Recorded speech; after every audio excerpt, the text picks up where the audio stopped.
નમસ્કાર વિદ્યાર્થી મિત્રો, સ્વાગત છે તમારું આજના નવા વિડીયોમાં. અને આજે આપણે આ વિડીયોમાં બંધારણના 30 એવા મોસ્ટ આઈએમપી વન લાઇનર પ્રશ્નોની ચર્ચા કરવાની છે. માટે વિડીયોને અંત સુધી જરૂર જોજો.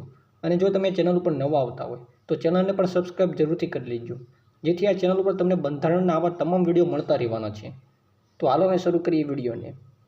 પહેલો પ્રશ્ન: બ્રિટિશ સરકાર દ્વારા ઈસ્ટ ઇન્ડિયા કંપનીના કાર્યોને નિયંત્રિત કરવા માટેનું પહેલું પગલું કયું હતું? તો નિયામક ધારો 1773. બીજો પ્રશ્ન: કયા કાયદા દ્વારા બંગાળના ગવર્નરને ગવર્નર જનરલ બનાવવામાં આવે છે? તો નિયામક ધારો 1773. ત્રીજો પ્રશ્ન: બંગાળના પ્રથમ ગવર્નર જનરલ કોણ બને છે? તો વોરેન હેસ્ટિંગ્સ બને છે. ચોથો પ્રશ્ન: નિયામક ધારો 1773 કઈ કંપનીને નિયંત્રિત કરવા માટે લાવવામાં આવ્યો? તો બ્રિટિશ ઈસ્ટ ઇન્ડિયા કંપનીને. પાંચમો પ્રશ્ન: નિયામક ધારો 1773 દ્વારા ગવર્નર જનરલનું મુખ્યાલય ક્યાં નક્કી કરાયું? તો કલકત્તામાં. છઠ્ઠો પ્રશ્ન: નિયામક ધારો 1773 હેઠળ ગવર્નર જનરલને કેટલા સભ્યોની કાઉન્સિલ આપવામાં આવી? તો 4 સભ્યોની.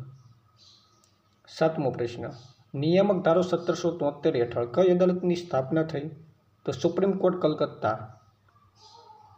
આઠમો પ્રશ્ન: નિયામક ધારો 1773 હેઠળ સ્થાપિત સુપ્રીમ કોર્ટના પ્રથમ ચીફ જસ્ટિસ કોણ હતા? તો સર એલિજા ઇમ્પીએ. નવમો પ્રશ્ન: નિયામક ધારો 1773નું મુખ્ય ઉદ્દેશ્ય શું હતું? તો ઈસ્ટ ઇન્ડિયા કંપની પર બ્રિટિશ સંસદનું નિયંત્રણ સ્થાપિત કરવું. 10મો પ્રશ્ન: નિયામક ધારો કઈ સદીમાં પાસ થયો? તો 18મી સદીમાં. 11મો પ્રશ્ન: નિયામક ધારો 1773ના અમલથી કયો પ્રદેશ ગવર્નર જનરલના નિયંત્રણ હેઠળ આવ્યો? તો બંગાળ, બોમ્બે અને મદ્રાસ. 12મો પ્રશ્ન: પિટ્સ ઇન્ડિયા એક્ટ કયા વર્ષમાં પસાર થયો? 1784માં. 13મો પ્રશ્ન: પિટ્સ ઇન્ડિયા એક્ટ કોના નામ પરથી ઓળખાય છે? તો વિલિયમ પિટ ધ યંગરના નામ પરથી. 14મો પ્રશ્ન: પિટ્સ ઇન્ડિયા એક્ટ દ્વારા કઈ નવી સંસ્થા રચાઈ? તો બોર્ડ ઓફ કંટ્રોલ. 15મો પ્રશ્ન: બોર્ડ ઓફ કંટ્રોલમાં કુલ કેટલા સભ્યો હતા? તો 5 સભ્યો હતા.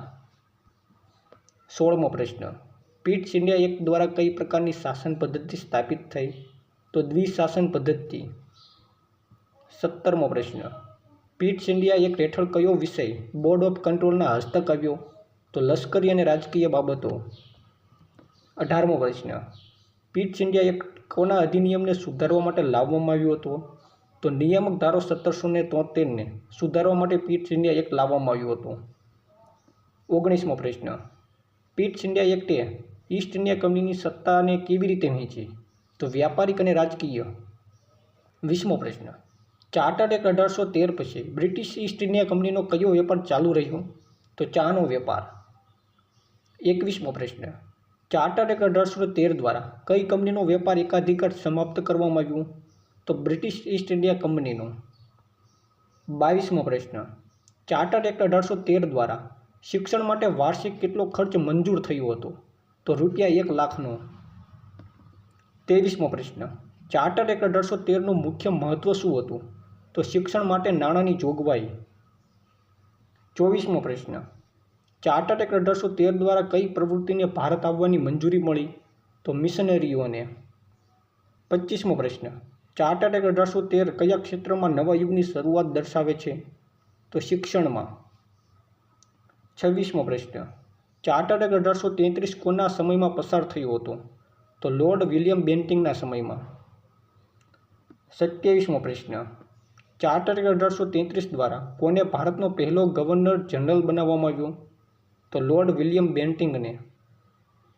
28મો પ્રશ્ન: ચાર્ટર્ડ એક્ટ 1833 પછી ગવર્નર જનરલની ઉપાધિ શું બની? તો ગવર્નર જનરલ ઓફ ઇન્ડિયા. 29મો પ્રશ્ન: ચાર્ટર્ડ એક્ટ 1833 દ્વારા કઈ કંપનીના વ્યાપારિક અધિકારો સમાપ્ત થયા? તો ઈસ્ટ ઇન્ડિયા કંપનીના.